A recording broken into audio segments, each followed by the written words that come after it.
Expectations ran toward a hardened pioneer, a woman who knew the bite of a winter storm and the drag of a carving rope. Instead, a velvet-clad aristocrat stepped off the Bitter Creek train, clutching a parasol against the brutal Montana wind. Sending her was a calculated insult, a fragile liability designed to freeze break and drive Gaston off his land before the first snow. They thought she'd ruin his ranch. They didn't know she was already ruined with absolutely nothing left to lose. The train station at Bitter Creek was nothing more than a wooden platform, warped by the summer sun and battered by winter ice. Dust hung in the air, tasting of coal smoke and dried manure. Andrea stepped down.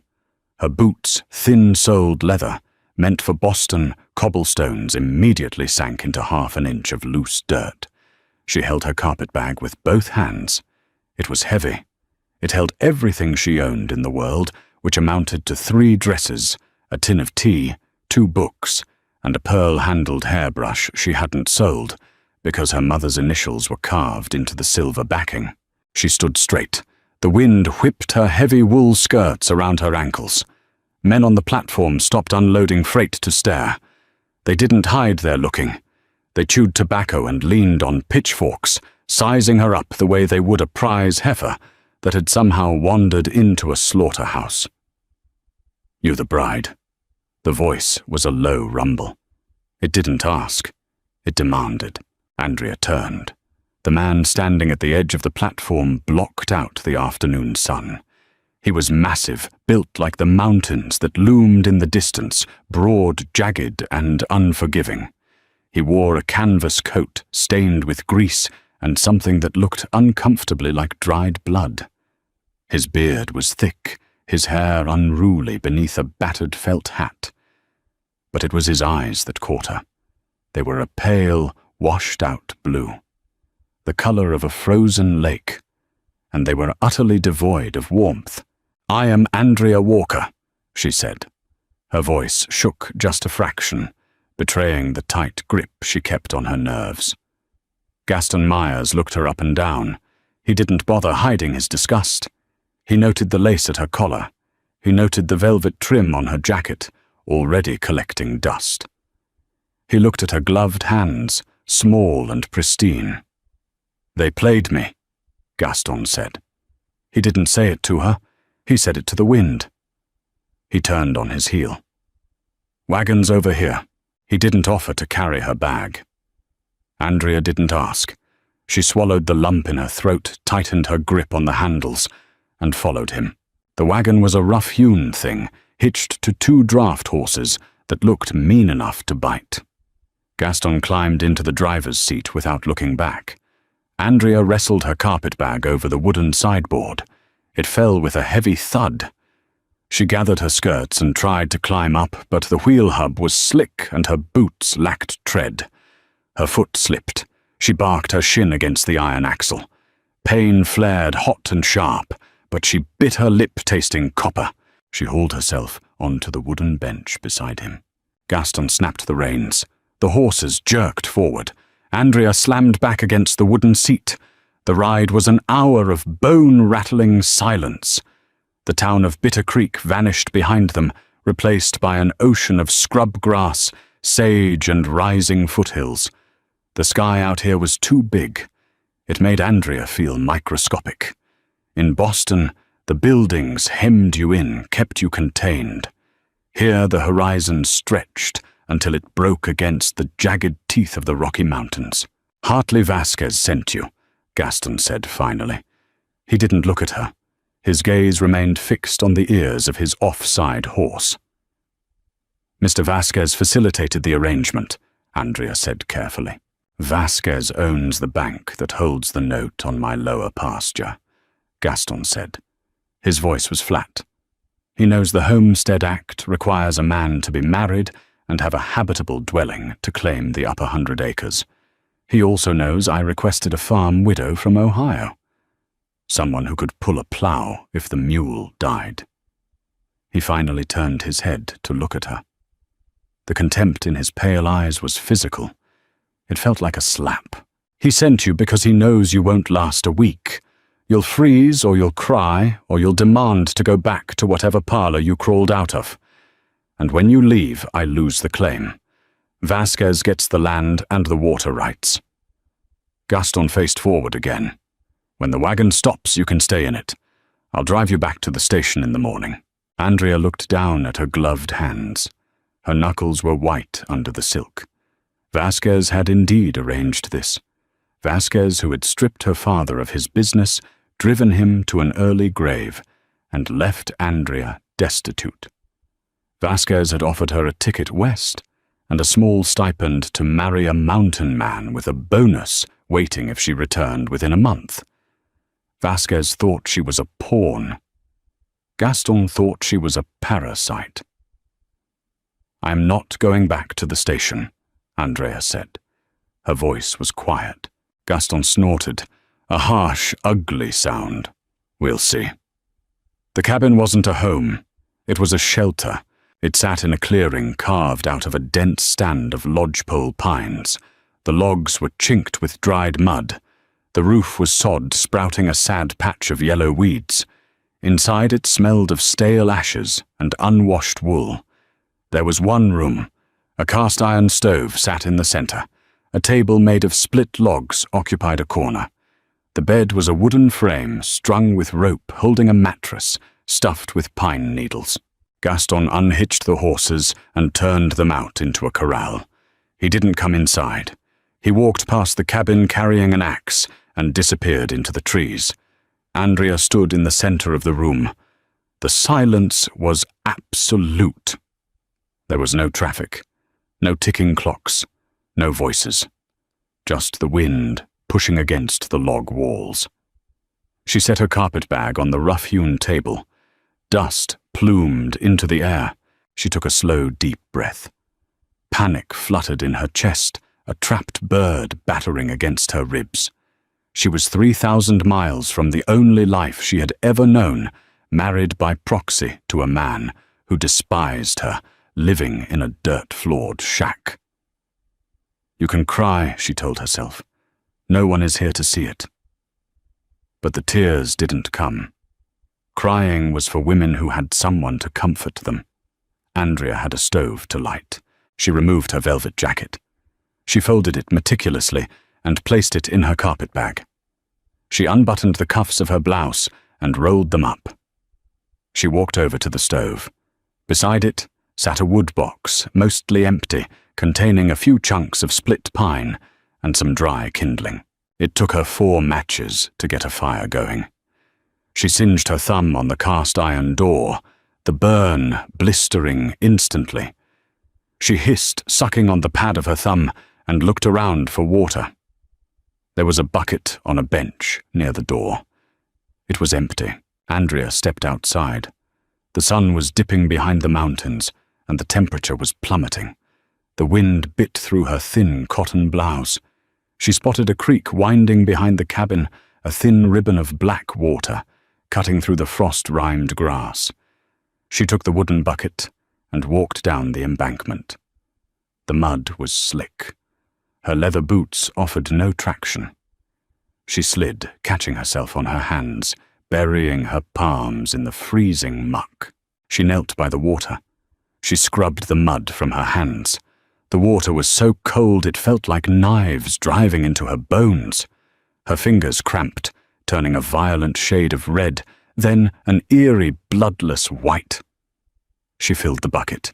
It weighed perhaps 30 pounds, but dragging it up the slippery bank with numb, useless hands took 10 minutes of agonizing effort. When Gaston returned 2 hours later, the cabin was warm. The smell of boiling beans and salted pork filled the tight space. It wasn't a good smell. The pork was rancid, the beans old and dusty, but it was hot. He stopped in the doorway. He looked at the stove, then at the table which had been scrubbed clean. Then he looked at Andrea. She was standing by the wash basin. Her elegant traveling skirt was splattered with mud. Her hair, previously pinned in perfect coils, hung in damp, chaotic strands around her face. Her hands were raw, wrapped in strips of cloth she had torn from her own petticoat to cover the blisters from handling the hot iron skillet and chopping more kindling with a dull hatchet. "Beans are on the stove," she said. She didn't look at him. She didn't want him to see the exhaustion hollowing out her face. Gaston didn't say a word. He walked to the stove, took a tin plate from a shelf, and ladled a portion of the grey, mushy beans. He sat at the table and ate in silence.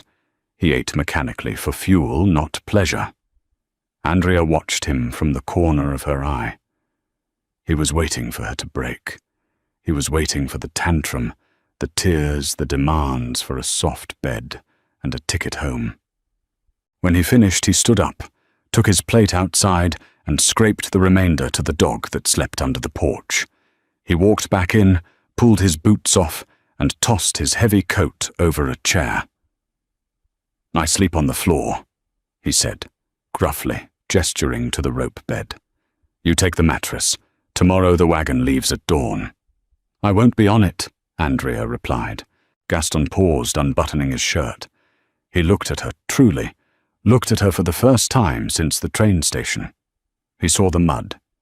He saw the ragged cloth wrapping her burned, blistered hands. He saw the sharp, unyielding line of her jaw. "Suit yourself," he muttered. "But don't expect me to dig your grave when the ground freezes." By the end of the first week, the temperature had dropped 10 degrees. The mornings were cloaked in a thick, biting frost that turned the scrub grass into shards of glass. Andrea didn't die. She didn't cry, but she suffered. Her hands became a landscape of cracked skin, healing burns and fresh blisters. Her back ached with a constant throbbing rhythm from hauling water, bending over the low cast-iron stove, and sweeping the packed dirt floor. She learned that Gaston Myers was a man of infuriatingly few words. He left before the sun rose to mend fences, hunt, or cut timber, and he returned well after dark.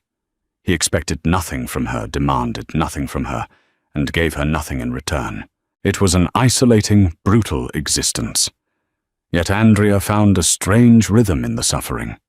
In Boston, she had been a decoration, a well-bred daughter waiting to be married off to a respectable businessman. Here she was, nothing but muscle bone and will. The mountain didn't care about her pedigree. It only cared if she was tough enough to survive its moods. On the 8th day, Gaston rode out to the upper pasture to track a mountain lion that had been harassing a neighbor's calf. He told her he wouldn't be back until nightfall. Around noon, the wind shifted. The sky turned a bruised, ugly purple. The temperature plummeted so fast, Andrea could feel the moisture freezing in her nostrils when she stepped onto the porch to toss out the dishwater. Through the trees, she saw movement. Not a deer. Horses. 3 of them. Andrea set the basin down. She wiped her raw hands on her apron. 3 men rode into the clearing.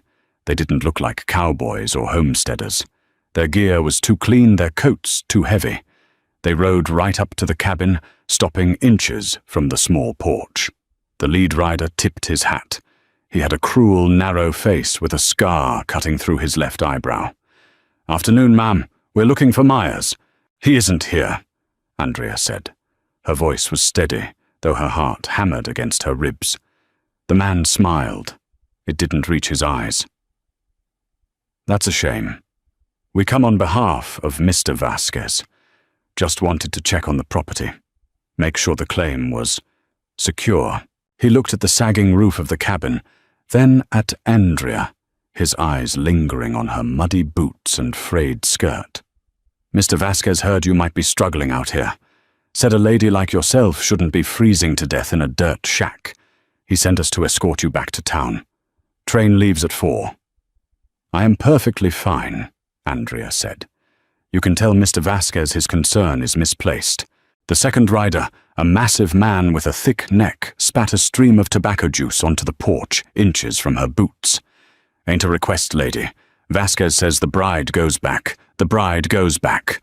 Myers's claim is dead in the water. We're just here to speed up the process." The leader swung down from his horse. His boots hit the frozen dirt with a heavy thud. He took a step toward the porch. "Go pack your bag, sweetheart. We're burning daylight." Andrea didn't move backward. She stood rooted to the rough planks of the porch. Her mind raced. If they forced her off the property, Gaston would lose the upper 100 acres. He would lose the water rights. Vasquez would take the ranch, just like he had taken her father's company. Vasquez would win. Again. The fury that sparked in Andrea's chest was sudden and blinding. It burned away the cold. It burned away the exhaustion. "I said pack your bag," the man repeated, taking another step. Andrea turned, but not to the door. She reached behind the stack of firewood on the porch. Her fingers closed around the cold, heavy iron of the double-barreled shotgun Gaston kept there for coyotes. She had watched him load it. She knew how heavy the trigger pull was. She swung the heavy weapon up. The barrel wavered slightly. She didn't have the arm strength to hold it steady for long, but she leveled it directly at the man's chest. She pulled the hammers back. The twin metallic clicks sounded impossibly loud in the frigid air. The man froze. His sneer vanished, replaced by a look of stunned caution. "I am Mrs. Myers," Andrea said. Her voice cut through the wind, sharp as a razor. "This is our land. You are trespassing. Get back on your horse." The massive man spat again. "She won't shoot. She's a city girl." "I am a woman who has lost everything to Hartley Vasquez," Andrea said, her finger tightening on the trigger. "If you think I will let him take one more thing from me, you are sorely mistaken. I may not hit your heart, but from this distance I will absolutely remove your legs. Get on the horse." The leader looked at the gun. He looked at Andrea's eyes. He didn't see panic. He saw a cold, hard desperation that was far more dangerous. Slowly keeping his hands visible, he backed up and swung into the saddle. "Crazy bitch," he muttered. He gathered his reins. "Tell Myers he's on borrowed time. Vasquez is going to bleed him dry." They spurred their horses, turning aggressively and tearing up the frosted grass as they rode back into the tree line. Andrea didn't lower the gun until the sound of their hooves faded completely. When she finally let the weapon drop, her arms were trembling so violently she nearly dropped it. Her knees went weak. She sank down onto the woodpile, gasping for air, shaking with a mixture of adrenaline and terror. She didn't hear Gaston return. He rode into the clearing, quietly slipping from his horse. He stood by the corral, his pale eyes fixed on her. He had seen the fresh tracks. He saw the shotgun resting across her lap. He saw the violent trembling of her hands. He walked slowly toward the porch. Andrea looked up, startled. She tried to stand, trying to regain her composure, but her legs wouldn't cooperate. Gaston stepped onto the porch. He looked down at the shotgun, then at the tracks leading away from the cabin. "Vasquez's men?" he asked. His voice was lower than usual. Andrea nodded, her teeth chattering. They said they came to take me to the train." Gaston looked at her hands. The ragged bandages she had wrapped around her burns were dotted with fresh blood from the strain of gripping the heavy gun. He crouched down so he was at eye level with her. "Why didn't you go?" he asked. It wasn't an accusation. It was a genuine question. Andrea swallowed hard, forcing herself to meet his gaze. "Because Vasquez sent me here to ruin you. He thought I was useless. He thought I would break." She lifted her chin, her eyes flashing with residual defiance. "I am done breaking Mr. Myers, and I am not leaving." For a long moment, Gaston just stared at her. The wind howled around the cabin, rattling the loose shingles, but between them, the silence was absolute. Slowly, the cold contempt that usually hardened his features began to crack. He reached out his massive, calloused hand, gently taking the shotgun from her trembling grip. "All right then," Gaston said softly. "Let's go inside. It's getting cold." It was the first time he had spoken to her without a jagged edge. It was a small thing, a hairline fracture in the ice. But as Andrea stood on shaking legs and followed him into the cabin, she realized it was a start. The morning after the riders came, Andrea woke to a strange, heavy silence. The wind, which usually battered the log walls with relentless fury, had died down.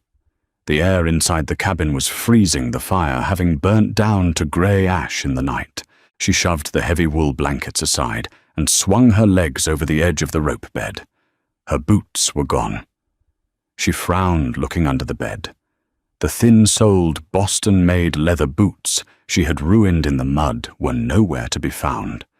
In their place sat a pair of men's work boots. They were small, likely meant for an adolescent boy, heavily oiled and scuffed at the toes. Beside them lay a pair of thick, canvas-backed leather work gloves and a small tin. Andrea picked up the tin. It smelled sharply of pine tar and rendered fat. A salve. The cabin door opened, letting in a swirl of powder snow. Gaston stepped inside, his arms loaded with split cedar. He kicked the door shut and dumped the wood into the box by the stove. He didn't look at her immediately. He focused on opening the stove door and stirring the embers with a poker. "Your old boots were garbage," he said to the fire. "They were expensive," Andrea countered, her voice raspy from sleep. "They were garbage," he repeated. "Those will keep your toes from rotting off when the deep snow hits. Put the grease on your hands twice a day, under the gloves." He didn't wait for a thank you.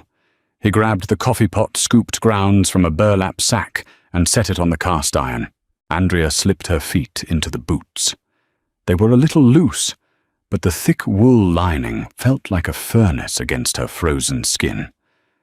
She opened the tin and rubbed the thick, foul-smelling grease into her cracked knuckles and the blistering burns on her palms. It stung fiercely for a moment, then settled into a dull, manageable throb. She pulled the heavy leather gloves on. They were stiff, smelling of horse sweat and dirt, but they felt like armor. That day marked a shift. It wasn't an apology, and it certainly wasn't romance. It was a practical adjustment. Gaston had accepted that she wasn't leaving. If she was going to stay, she needed to be useful, and she couldn't be useful if she was dead. He stopped leaving her behind to figure things out through trial and error. He started teaching her. He didn't use soft words. His instruction was gruff, delivered in short, sharp sentences. Hold the axe lower on the handle. Let the weight do the work, not your back. Don't wrap the lead rope around your hand. If the horse spooks, it'll take your fingers with it. When you break the ice on the trough, hit it at an angle, or the water will splash up and freeze on your coat. Andrea absorbed it all. She didn't complain when her shoulders screamed in agony from swinging the maul. She didn't cry when a nervous roan gelding stepped on her foot, bruising 3 toes black. She bit her lip, took a breath, and pushed the horse off. In return, the cabin slowly began to change. Andrea took apart the heavy velvet traveling suit she had carefully folded in her carpet bag. She used Gaston's skinning knife to cut it into strips, braiding the heavy fabric into a thick draft snake to block the bitter wind whistling under the front door. She scrubbed the soot from the single glass window until the weak winter light could actually penetrate the room.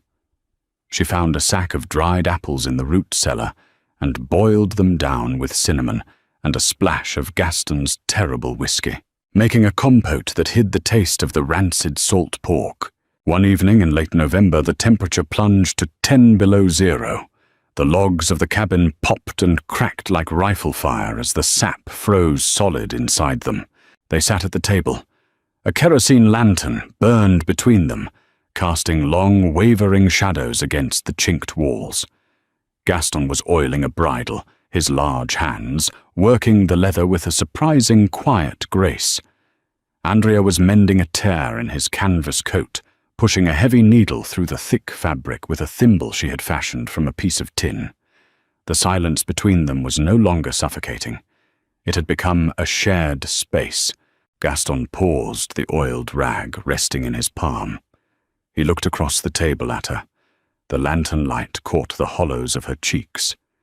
She had lost weight. Her skin, once pale and smooth, was weathered, tanned by the glare of the snow and chapped by the wind. But there was a hardness in her jaw that hadn't been there at the train station. The fragility was gone, burnt away. "Vasquez owns the judge in Bozeman," Gaston said quietly. Andrea didn't stop sewing, but her hands slowed.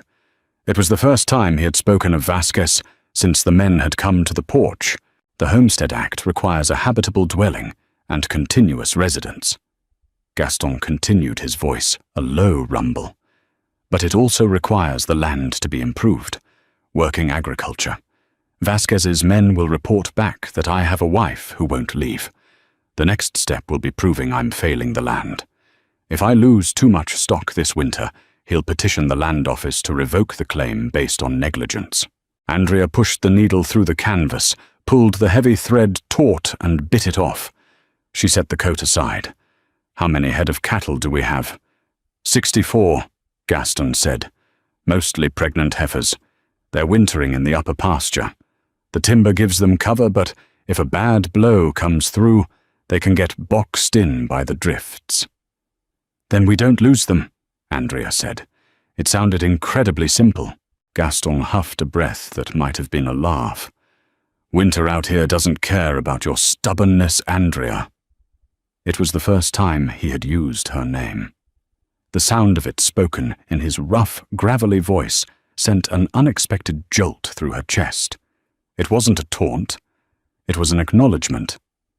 She met his gaze across the flickering lantern light. "Neither do I, Gaston." He held her stare for a long moment. Then he went back to oiling the bridle. "Storm's coming tomorrow," he muttered. "Sky smells like iron. We ride out at first light to move the herd to the lower timber." "I'll have the coffee ready," she said. The storm didn't arrive with a warning. It hit like a falling wall. They were 2 miles up the ridge, pushing the herd through knee-deep snow when the wind shifted. The temperature dropped 20 degrees in a matter of minutes. The sky turned a violent, bruising grey, and then the world disappeared. It was a whiteout. The snow didn't fall. It drove horizontally a blinding curtain of ice that scoured exposed skin and filled the lungs with freezing air.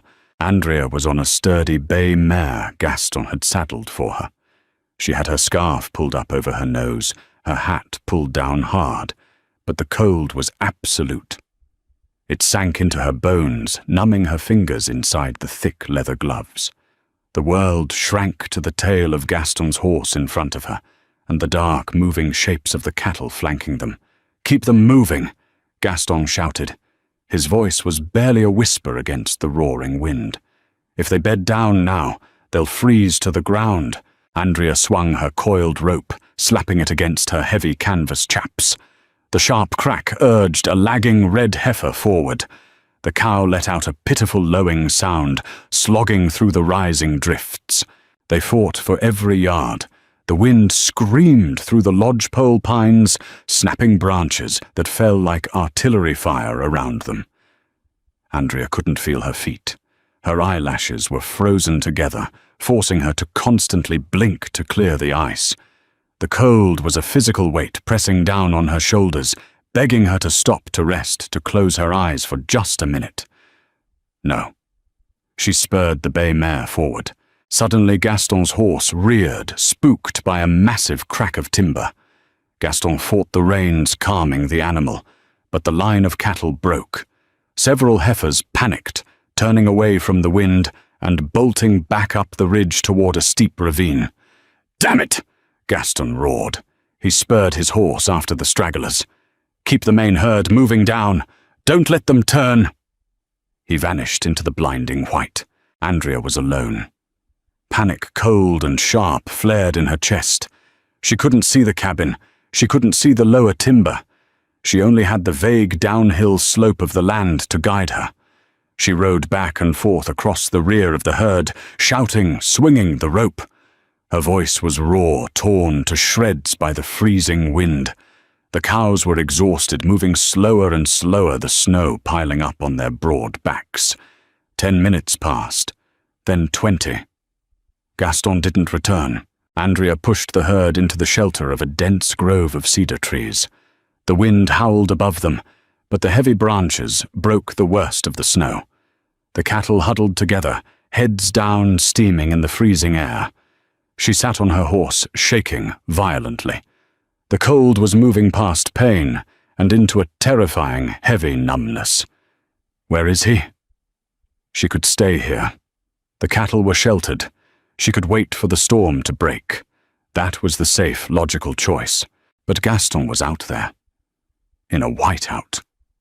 Andrea turned the bay mare around. She spurred the horse back out of the cedars and up the ridge, leaning low over the animal's neck to shield her face. She followed the faint, rapidly filling depressions of Gaston's horse tracks. She rode blindly, trusting the mare's instincts more than her own failing vision. The wind screamed. It felt like walking at the bottom of a frozen ocean. Then she heard it. A faint, frantic bellowing. She nudged the mare toward the sound. Through a break in the driving snow, she saw a dark shape in the snowbank. It was Gaston. He was off his horse, waist deep in a snowdrift at the edge of the ravine. Beneath him, thrashing weakly in the snow, was a massive red heifer. Andrea rode closer and threw herself awkwardly from the saddle. She stumbled through the deep snow, falling to her knees beside him. "Gaston!" she screamed over the wind. He looked up. His face was a mask of ice and desperation. He didn't ask why she was there. He didn't tell her to go back. "She's calving," he yelled. "The stress of the storm threw her into early labor. The calf is stuck." Andrea looked down. At the rear of the heifer, 2 small, mucus-covered hooves were protruding. The cow let out a long, agonizing groan, her head thrashing in the snow. She was exhausted. She was dying. "She can't push," Gaston shouted, his hands buried inside the cow, trying to find leverage. "My hands are numb. I can't get a grip on the legs." "What do I do?" Andrea demanded. She fell to her knees in the snow beside the cow's flanks. The smell of blood, amniotic fluid, and wet wool was overpowering. "The calving rope." Gaston pointed to his saddlebags. "Get it. Tie it above the calf's hooves." Andrea scrambled to the horse. Her fingers were stiff, useless blocks of wood. She tore her heavy gloves off with her teeth. The cold bit into her bare skin like fire. She fumbled with the leather straps, finally dragging out a length of thin woven rope. She waded back to the cow. She knelt in the bloodied snow, ignoring the wetness seeping through her wool skirt.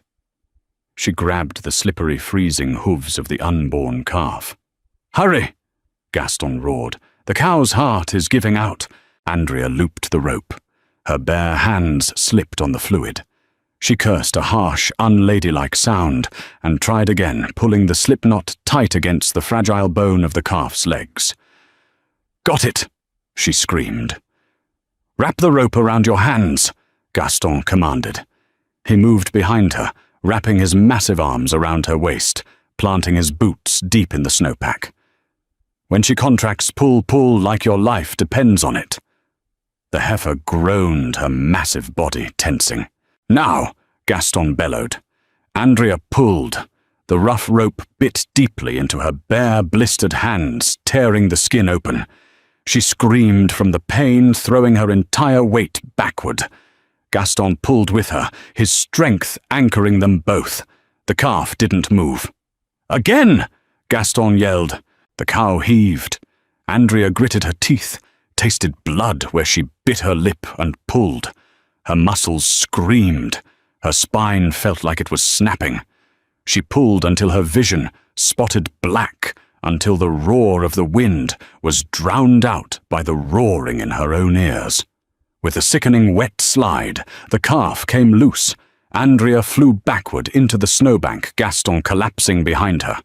The calf spilled out onto the frozen ground in a steaming heap of dark fur and fluid. It lay perfectly still. Gaston scrambled forward. He grabbed the calf by its hind legs, lifting it completely off the ground, and violently shook it to clear the fluid from its lungs. Nothing. He dropped it, fell to his knees, and shoved 2 fingers into the calf's mouth, sweeping the airway. "Breathe, damn you!" he growled. He slapped the calf's ribs hard. A sharp, ragged gasp ripped from the tiny animal. It coughed a wet, rattling sound, and its head thrashed. Andrea lay in the snow, her chest heaving, staring at the grey sky. Her hands were bleeding freely, the red drops sinking into the white powder. She couldn't feel her legs. She couldn't feel her face. Gaston stripped off his heavy canvas coat. Underneath, he wore only a wool shirt. He wrapped the massive coat tightly around the shivering calf, scooping the heavy, wet animal into his arms. He turned to Andrea. She was struggling to sit up, her raw hands shaking violently. Gaston didn't say a word. He walked over the calf, bundled against his chest. He reached down with his free hand, grabbed the collar of Andrea's coat, and hauled her roughly to her feet. He didn't let go. He pulled her against his side, his arm heavy across her shoulders, pressing her against the warm, steaming bundle of the calf. "Can you ride?" he asked. His voice was hoarse. Andrea nodded. She couldn't speak. Her teeth were chattering too hard. "The herd is sheltered," she managed to stutter out. "In the cedars." Gaston looked at her. He saw the blood on her hands. He saw the sheer, unadulterated grit keeping her upright. The ice in his pale eyes was completely gone. "Good," he said softly. "Let's go home." The calf lived in the cabin for 3 weeks. They named him Ruin, a dry joke Gaston muttered one morning when the animal knocked over a tin of flour. The storm raged for 3 solid days, burying the ranch under 4 feet of snow. Inside the chinked log walls, the space shrank. It smelled of wet wool wood smoke and the sour tang of the calf's milk bucket. Andrea spent the days nursing the fragile animal, dipping rags in warmed milk and coaxing the shivering creature to suckle. Her hands were a mess. The rough rope had torn the skin from her palms and fingers, leaving angry, weeping gashes. She couldn't chop wood. She couldn't lift the cast-iron skillets. For the first time since she arrived, she was entirely dependent on Gaston. He didn't complain. He woke twice in the night to stoke the stove. He boiled water. He cooked the miserable beans and the tough salted pork. And every evening after the chores were done, he sat across from her at the rough log table and tended to her wounds. He moved with a careful, deliberate slowness. He boiled clean water, washed the cuts with strong lye soap that made Andrea bite her lip until it bled, and then applied the pungent pine tar salve. His hands were massive, rough as sandstone, calloused from years of gripping axes and reins. Yet when he wrapped the clean linen strips around her fingers, his touch was impossibly light. One night, the wind howling a mournful dirge against the sod roof, he paused. He was tying off a bandage on her right hand. He didn't let go immediately. He kept her bandaged hand cradled in his broad palm. The calluses on his thumb gently brushed the unbroken skin of her wrist. Andrea looked up. The kerosene lantern cast deep shadows across his face, highlighting the sharp angles of his jaw and the exhaustion etched around his pale eyes. "They'll scar," he said quietly. His voice rumbled in the tight space of the cabin. "I don't mind," Andrea replied. "A lady in Boston might." "That lady is dead, Gaston." She didn't pull her hand away. She held his gaze. "I like these hands better. They actually do something." Gaston's jaw worked. He looked down at her small, battered hands resting in his. Slowly he traced the edge of the linen wrapping. "Vasquez thought you'd break," he murmured. "I thought you'd break." And now, Gaston finally looked up, his eyes locking onto hers. The ice was completely gone, replaced by a quiet, burning intensity that made Andrea's breath catch in her throat. "Now," he said, his voice dropping to a gravelly whisper, "I think you're the strongest thing on this mountain." He released her hand and stood up abruptly, turning to the stove to check the fire. The moment broke, but the air in the cabin had fundamentally changed. The winter was a crucible. It stripped away pretense pride and the superficial barriers of their arranged marriage. Survival required absolute trust. When the deep freeze set in, driving the temperature to 30 below the rope bed was no longer sufficient. They dragged the mattress closer to the stove. They slept under the same heavy mound of buffalo hides and wool blankets. There was no romance in it at first. It was pure physics. Body heat was a resource they couldn't afford to waste. But as the weeks bled into months, the space between them beneath the hides grew smaller. Andrea would wake to find herself pressed against his broad back, anchored by his solid warmth against the biting cold of the room. He would wake with his arm thrown heavily across her waist, his face buried in the messy tangle of her hair. They never spoke of it in the daylight, but in the dark they clung to each other. By late March, the snowpack finally began to soften. Ruin the calf had grown sturdy and thick-coated, constantly head-butting the door to be let out. The icicles hanging from the eaves began to drip, a rhythmic, steady drumming that signaled the end of the siege. They had lost 4 older cows to the cold, but the rest of the herd had survived. More importantly, 7 healthy calves dropped in the upper pasture as the weather broke. Gaston stood on the porch one morning, a steaming tin cup of coffee in his hand. The sky was a brilliant, painful blue. The air smelled of wet earth and pine needles. Andrea stepped out beside him, wrapping a shawl tight around her shoulders. Her hands were fully healed, traced with white, jagged scars across the palms. "Grass is showing through on the southern slope," Gaston said, pointing toward the lower valley. "We made it." He didn't just mean the cattle. Andrea leaned against the rough log post, looking out over the sprawling, thawing expanse of the ranch. It was brutal, unforgiving land. But looking at it now, she felt a fierce, territorial pride tightening her chest. "When does the land inspector come?" she asked. "First week of May," Gaston replied. He took a sip of his coffee. His expression darkened. "Vasquez knows that too. He won't just let the deadline pass. He's bleeding money on his other investments. He needs this valley's water rights to sell to the railroad. He'll make a play." "Let him try," Andrea said quietly. Gaston looked at her, a faint, rare smile touching the corners of his mouth beneath his beard. He reached out his knuckles, brushing her cheekbone in a fleeting, tender gesture. "You're getting mean, Andrea.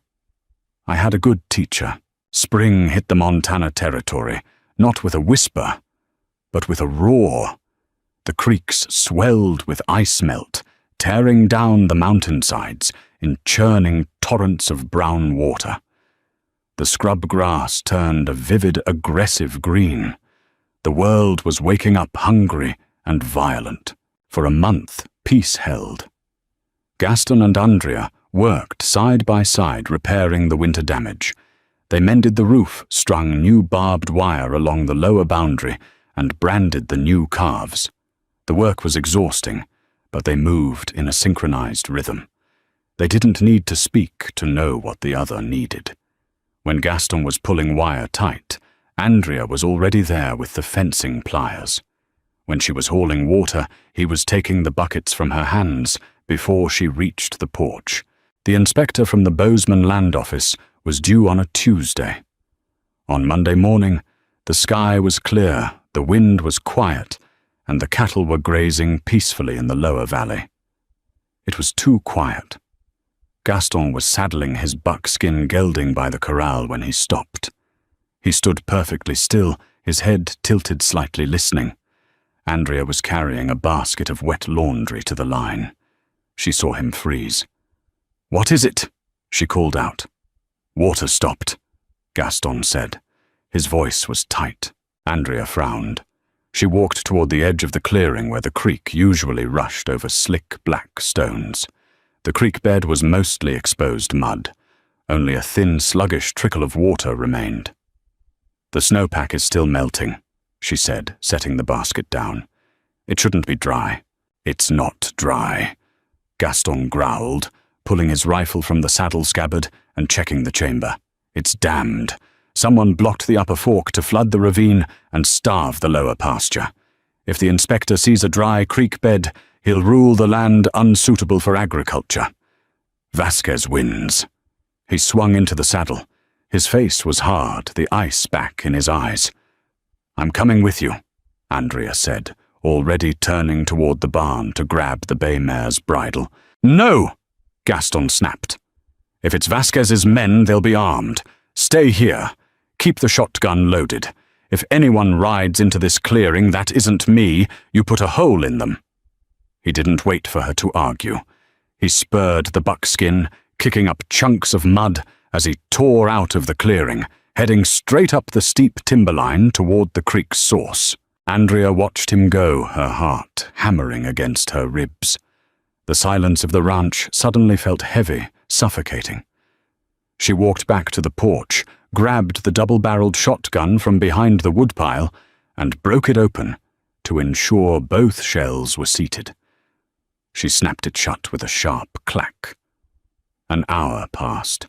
The sun climbed higher, baking the damp earth. The silence stretched until it felt like a wire pulled tight enough to snap. Then she smelled it. Smoke. It wasn't wood smoke from a chimney. It was thick, acrid, and smelled of burning sagebrush and kerosene. Andrea ran to the edge of the porch, looking south toward the lower boundary line. A thick column of black smoke was billowing into the blue sky. The fences. Vasquez hadn't just sent men to dam the creek. It was a diversion. While Gaston was miles away in the upper timber, dealing with the water, Vasquez's men were burning the wooden fence posts on the lower boundary. Once the fences were down, the cattle would scatter for miles into the open plains. If the inspector arrived tomorrow and found no herd and no fences, the claim was dead. Andrea didn't hesitate. She didn't have time to wait for Gaston. She ran to the corral, threw a saddle blanket over the bay mare, and hauled the heavy western saddle onto its back. She didn't bother with the cinch knot Gaston had taught her. She just pulled the leather strap as tight as her scarred hands could manage and tied it off. She shoved the shotgun into the empty scabbard, swung up, and kicked the mare hard in the ribs. The horse surged forward. Andrea rode recklessly, tearing down the valley slope, ducking under low-hanging pine branches. The wind whipped her hair loose, stinging her face. As she crested the final ridge overlooking the lower pasture, the scene hit her like a physical blow. A quarter-mile of fence line was engulfed in flames. The dry sagebrush surrounding it had caught, spreading a fast-moving ground fire. The herd was already panicking. 50 head of cattle were lowing in terror, milling in a chaotic circle dangerously close to breaking into a stampede toward the gap in the burning fence. And there, riding along the edge of the fire, were 3 men. They were swinging ropes, purposefully driving the frightened cattle toward the burning break in the wire. It was the same 3 men from the winter. The leader with the scarred eyebrow was waving a burlap sack near the face of a terrified heifer. Andrea pulled the mare to a halt. The sheer scale of the disaster threatened to paralyze her. 3 armed men, a wildfire, a stampeding herd. She was one woman with 2 shotgun shells. You are the strongest thing on this mountain. Gaston's voice echoed in her memory. Andrea gritted her teeth. She pulled the shotgun from the scabbard, laid the heavy barrels across her left forearm, and spurred the mare down the ridge, straight into the smoke. The smoke was thick and tasted like pennies. It burned Andrea's eyes, reducing the world to a chaotic blur of orange flame and thrashing dark shapes. She didn't shout. Shouting was a waste of air, and the roar of the burning sagebrush would have drowned it out anyway. She rode the bay mare hard, cutting an angle to position herself between the panicked herd and the gap in the burning fence. The man with the scarred eyebrow saw her first. He yanked his horse to a halt, squinting through the smoke. He recognized the velvet trim of her ruined riding skirt. He recognized the double-barreled shotgun. He didn't laugh this time. He reached for the revolver at his hip. Andrea didn't aim for his chest. From the back of a moving, terrified horse, she knew she would miss. She aimed low, pointing the heavy barrels at the patch of dry earth directly between the man and his horse. She pulled the right trigger. The recoil was a vicious, physical blow. It slammed her shoulder backward, nearly unseating her. The blast tore into the dirt, kicking up a blinding cloud of rocks, dust, and buckshot. The man's horse screamed. It reared up a massive silhouette against the smoke, twisting violently in midair. The man lost his stirrups. He flew backward, hitting the hard-baked earth with a sickening thud. The other two riders wheeled their mounts around. The massive man spurred his horse toward her, his face twisted in rage, a coiled lariat in his hand. He was going to rope her off the saddle. Andrea wrestled the shotgun level. Her shoulder throbbed with a dull, sickening ache. She waited until the massive man was 50 feet away. Then she fired the second barrel directly into a cluster of burning sagebrush to his left. The explosion sent a wall of flaming branches, ash and red-hot embers raining down over the man and his horse. The animal panicked, bucking violently, fighting the bit, as the embers scorched its coat. The massive man cursed, dropping his rope to desperately hold onto the saddle horn. A sharp, unmistakable crack echoed over the roar of the fire. The massive man's hat flew off his head, a ragged hole torn through the crown. Andrea whipped her head around.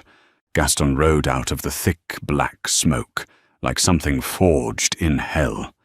His buckskin was covered in white lather, its eyes wide and wild. Gaston didn't have his rifle raised. He had fired from the hip at a full gallop. He didn't slow down. He drove his horse straight toward the massive man, slamming broadside into the panicked animal. The impact sounded like a breaking tree. The massive man was thrown clear, rolling violently through the dirt. Gaston pulled the buckskin up hard, drawing his six-shooter in the same fluid motion. He leveled it at the third rider, who was frantically trying to control his mount. "Get off my land!" Gaston roared. His voice cut through the crackling fire, a sound of pure, unadulterated violence.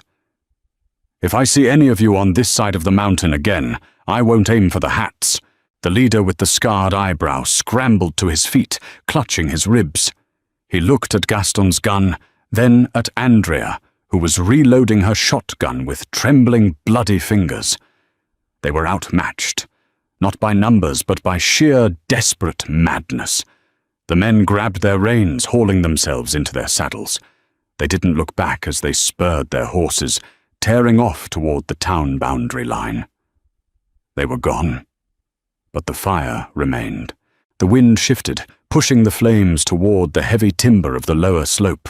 If it reached the pines, the entire valley would burn. Gaston shoved his gun into its holster and vaulted from the saddle. He ripped the heavy wool blanket from under his saddle. "Beat it out!" he yelled, throwing himself toward the advancing line of fire. Andrea didn't hesitate. She dropped the shotgun, grabbed the thick canvas chaps tied to her saddle strings, and ran into the heat. It was an hour of hell. They moved along the fire line, swinging the heavy blankets, and canvas smothering the flames, inch by agonizing inch. The heat blistered Andrea's face. The smoke seared her lungs, until every breath felt like swallowing ground glass. Her arms felt like lead, her muscles tearing and straining with every swing. She felt twice her knees hitting the scorching earth, but she forced herself back up. Gaston was 10 yards away, his shirt blackened with soot, his movements mechanical and relentless. He was a machine driven by raw will. She matched his rhythm.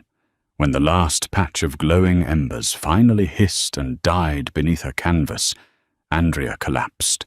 She dropped onto her back in the blackened dirt, staring up at the clear blue sky. She couldn't move. Her chest heaved, sucking in air that finally tasted of pine instead of ash. A shadow fell over her. Gaston dropped to his knees beside her. His face was unrecognizable, smeared with soot and sweat. His hands were burned. He leaned over, placing his large hand flat against her chest, feeling the frantic, ragged beating of her heart. "You're alive," he breathed. It wasn't a question. It was a prayer. "The herd," she rasped. "Safe, grazing by the creek." Gaston looked at her. He saw the soot staining her pale skin, the burn marks on her skirt, the exhaustion hollowing out her eyes. He slowly slid his arms under her shoulders and lifted her, pulling her against his chest. He sat there in the burned ruins of the pasture, holding her tight, burying his face in her smoke-ruined hair. "I told you to stay at the cabin," he whispered, his voice cracking. "I am a terrible listener, Gaston," she whispered back, resting her head against his shoulder. He let out a sound that was half laugh, half sob. "Yeah, you are." The inspector from Bozeman arrived the next morning. He wore a clean suit and a bowler hat, looking entirely out of place in the wild expanse of the valley. He found Gaston and Andrea by the lower creek. They were stringing temporary wire across the burnt posts. They looked like they had been dragged behind a wagon. The inspector took out his notebook. He noted the 70 head of cattle. He noted the water flowing steadily in the creek. He looked at the freshly patched roof of the cabin in the distance, and the deep, purposeful cuts in the earth where a new irrigation trench was being dug. Finally, he looked at Andrea. He saw her scarred, working hands, gripping the heavy iron pliers. He looked at Gaston standing close enough to her that their shoulders brushed a silent, immovable wall of protection. "Mr. Vasquez suggested I might find this claim abandoned," the inspector said carefully. "Mr. Vasquez is misinformed," Andrea said. Her voice was polite, Boston-bred, and utterly freezing. "My husband and I are quite settled." The inspector nodded slowly. He pulled a brass stamp from his pocket, breathed on it, and pressed it hard onto the official deed. "Title is clear, Mr. Myers. The land is yours." When the inspector rode away, Gaston didn't celebrate. He just turned back to the fence wire. But as Andrea reached for the spool, his hand closed over hers. He lifted her scarred hand and pressed his lips to her bruised knuckles. They kept the land. But surviving wasn't enough for Andrea. Vasquez thought she was a fragile liability. He had forgotten she was the daughter of a shipping magnate. She knew ledgers. She knew leverage. She knew how men like Vasquez operated, and she knew how to bleed them. That winter, while Gaston managed the herd, Andrea managed the books. She wrote letters by the kerosene lantern, reaching out to buyers in Chicago and Omaha. She bypassed Vasquez's bank, entirely securing a direct contract with the railroad to supply beef for their expanding western lines. When spring came, they didn't just have calves. They had capital.